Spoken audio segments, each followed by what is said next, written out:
Well, after an incredibly mild and relatively snowless winter across the region, one could argue that spring has already sprung. And now that we are into March, it is officially meteorological spring. So with that said, it's time for me to issue the exclusive BP Weather spring forecast. And we got something for everybody this spring. Let's quick review the winter though, if you want to call it that.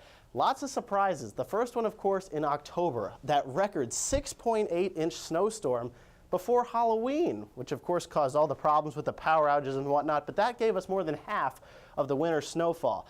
In December, not a single flake. In January, 3.4 inches. In February, 1.8 inches of snow, totaling only 12 inches, which is only a third of what we normally get in a year. And for more than half of that to come in October, who would have thought?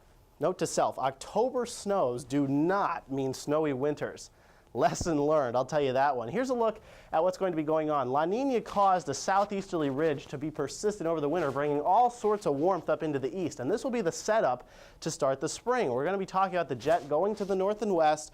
We'll stay with the warmth as the cool air is locked up. But later on in the spring, as El Nino tries to come on, that's going to allow this ridge to break down, a trough looking like it'll come down into the east for later on in the spring, which will lead to some cooler, more stormy weather as we approach the summer months. So here is the official 2012 spring forecast. Starting you off for the month of March, it's going to be warm and it's going to be wet. Temperatures will be 2 degrees above the normal. Precipitation will be average. It will be rather rainy, but nothing unprecedented like last March with the flooding.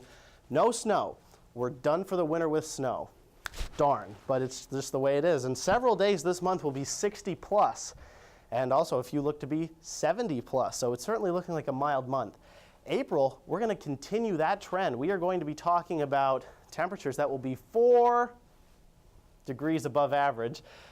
Good month to golf. Hey, look at that. Precipitation will be 1 inch below the average.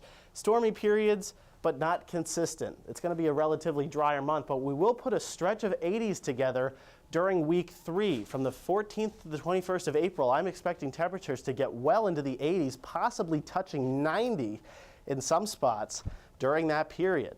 May, though, as I mentioned, things begin to change. Ooh, stay away from this. We're going to be talking about temperatures that will actually be below average, the first below average month since October. Precipitation, though, going to be 2 inches above average with that El Nino trying to come on. It's going to allow more storms and possibly very heavy episodes of thunderstorms during the month of May. And with that said, with the cool and possibly stormy weather, I'm not expecting the first 90-degree day to come in May.